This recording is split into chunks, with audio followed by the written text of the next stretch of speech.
Welcome back. It's Tuesday. We're on day 10. It's May 12th, and we're on page 19 and 20. First of all, thank you for showing up at yesterday's virtual classroom. We had 30 people again. That's outstanding, and I appreciate your willingness to come join me. Okay? I want to see you. You hopefully want to hear from me, and we try to have a little bit of fun. Okay? These are strange times, and I've heard from several of you. The work is starting to pile up. If you're trying to participate in all of your classes, it's becoming overwhelming, and I apologize for that. So I want to help set the tone for Montes MAY 2020 series. The whole idea was for me to come into your life every morning, and hopefully you participate a little bit and send me something in return so that we get to know a little bit about each other and we don't forget about each other. 20 lessons, 20 days for 20 minutes. Okay? Now the school district and the state got together and said, hey, let's participate a little bit every day, 5 days a week. Okay. Then they backed off and they said, no, 4 days a week, because Friday is teacher day, where we make phone calls and that sort of thing. All right. I know that I overloaded you this week. I know that. Let's get started. I asked you to watch some videos. I clicked on them. Video number 1. What is a sample space? Okay? They flip a coin. They roll some dice. It's a 9-minute video. 20 minutes, 9 gone. Poof. Video 2. Number of outcomes. If you learn one thing today, sample space and number of outcomes are synonyms. They mean the same thing. We were shown about ice cream, okay? Chocolate, strawberry, vanilla, small, medium, large. How many possible outcomes? What is the sample space? They did a tree diagram. The old days, we would do an area model, okay? Chocolate, strawberry, vanilla, small, medium, large, 3 times 3, 9, boom, done. That's 9 minutes. You only got 2 minutes to watch this video and you're done for the day. Good grief, Monty. Video number 3, the formal math. Set notation. You've done Venn diagrams probably in the 5th or 6th grade over at Glover, right? You're up at Salk, Venn diagrams, okay? 2 and 3, 1, 2, 3, 1, 4, 5, right? One overlaps, the others don't. Set notation. Again, a different way to think about the number of outcomes. That's all it was. 7 minutes. You're over the 20 minutes. You're out of time. Don't overwhelm yourself. If you remember one thing, I want you to leave with a smile every day. There's a lot to today. You can't do it all. I don't want you to do it all. I want you to pick and choose and enjoy the idea of probability. We're throwing dice, right? We're playing cards. Okay, enough of that. In the email that I sent yesterday, it talked about downloading the Wabbit. Okay? I hope you were willing to try it. Kind of simple. Okay? If you need help with it, give me a phone call, give me a text. We can walk through it if you want to. Okay? It's safe to do on your computer because some of the math does get big starting next week. You got a phone? Use that calculator. You got a calculator? Use that calculator. Okay? No big deal. All right. We have set the tone for the day. It's scenario week. Pick one video. Don't overwhelm yourself. If you're already done with the 20 minutes, we'll see you tomorrow. Not that big a deal. Snap a photo of you watching the video. I'm going to give you credit for it. Okay? Let's enjoy scenario week. What I mean by scenario week is, can you look at the problem and determine the number of outcomes? We're going to do 2 problems right now. That counts as your 20 minutes. I'll see you in a minute. Welcome back. Okay? We're going to look at 2 problems. Now, I set the tone for the day. I'm not expecting anybody to get all 8 problems done. It takes a long time because there's a lot of writing. The very first thing is sample space is the same as the number of outcomes. That's what we're trying to visualize here, all right? Now, if you looked at the actual page 19 and 20, there's directions. Poof. For each situation, identify the following. So they're going to give you a scenario, and then you've got to figure out what's happening. What are the actions? What are the outcomes of each action? Do the outcomes of each action belong to disjoint or intersecting sets? What events are described, and are they independent or dependent? Okay? All right, let's get started. Problem number 1. It gave you 2 sets of blocks. One shaded, one not shaded. All right? So, what are the actions? You randomly choose one block from each. Now the key was one block from each. All right, so what are the actions? Choose one shaded, and one unshaded. Write it down, okay? Choose one shaded, one unshaded. Done. That's the action. And it's only one. Remember, that's a key term.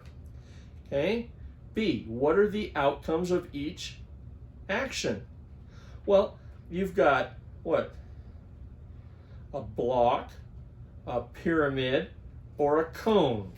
So we could either get one block, or one pyramid, or one cone, right? Or.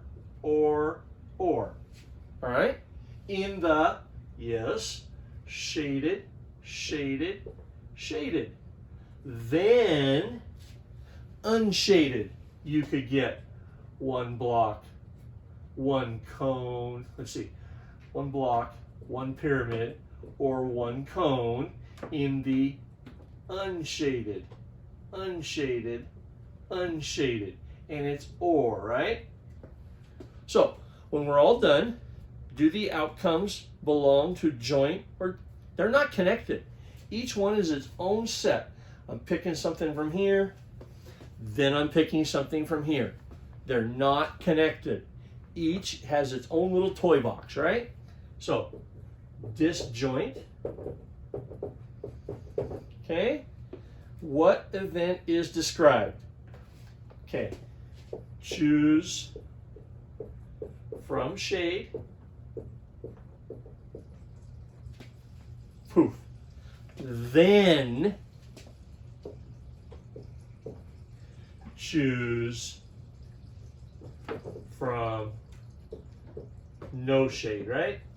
Okay?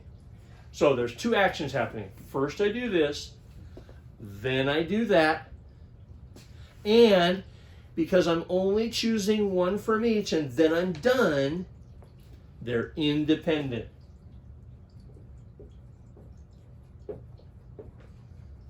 Okay? Independent. Yes, several of you emailed, I misspelled independent on a video on YouTube. Oh my gosh, in front of the whole world. Okay. You see how long these take? I'm not expecting you to do them all. That was one problem and there's 8 of them. Okay? Now the reason I like these 2 problems is this was completely independent and it only did one. Each problem has a little twist. Let's go to the next page. Page 20. Now, we got a bowl, and we're picking stuff out of a bowl. A bowl contains a number of cubes. You randomly withdraw a cube from the bowl, and then your friend withdraws a cube of the remaining ones. Your choice is a 3, poof. His choice is a 5. Now, the first thing I want you to do is choose one from each. So the directions were, what are the actions? You choose, then I choose. You choose, then I choose. Okay? B, what are the outcomes? The first one is independent. When you reach in, the whole bucket is full. So, choose. When you choose, it's independent. You got a whole bucket in front of you. But when I choose, the probability of what I choose depends on what you chose. Then I chose, and that was dependent. Okay? Oh, wow. Are the outcomes disjoint or intersecting? Okay? Me depends on you. That means they're connected. That whole Venn diagram, if you watch that video. So, this is intersecting. Okay? Completely different problem. Completely different type of math. All right? So, then what events are described? You picked a 3, I picked a 5. You pick the 3, then I pick a 5. Lastly, are they independent or dependent? Okay, you're independent, I'm dependent. You, independent. Me, I'm dependent. Now, it didn't ask you to do this, but let's just study the math real quick. If you look at those blocks in there, let's see the 3s. Let's see the 3s. How many total cubes are in there? 1, 2, 3, 4, 5, 6, 7, 8, 9, 10, 11, 12, 13, 14, 15, 16 total cubes. Let's just write that down. There's 16 total, and you pick a 3. 1, 2, 3. I see 3 3s. 3 3s. So when you reached in, you were 3 out of the 16. That was the probability of you getting a 3. Now, what happened when I reached in the bucket? When I reach in the bucket, I'm supposed to pick a 5. 1, 2. 1, 2. There's 2 5s. 2 5s. 2 of the 16, but there's 1 missing. You took 1. So now it's 2 of the 15. Just keep that in the back of your mind as we go through the week, because the whole idea of all of this is the sample space, the possible outcomes. If you noticed, we're completely out of time. We're well into 30 minutes for the day. Okay? So keep that in mind as you get to tomorrow. There is a video tutorial for tomorrow. There's more problems for tomorrow. Don't be overwhelmed. Pick a couple of these problems that look kind of fun. Work them out. Send me a photo. If all you're doing is watching the videos, send me a photo of you watching a video. Have a great day. A screenshot, right? Okay. So, happy Tuesday. We'll see you tomorrow on Wednesday, day 11. Keep a smile. Enjoy the weather. Bye.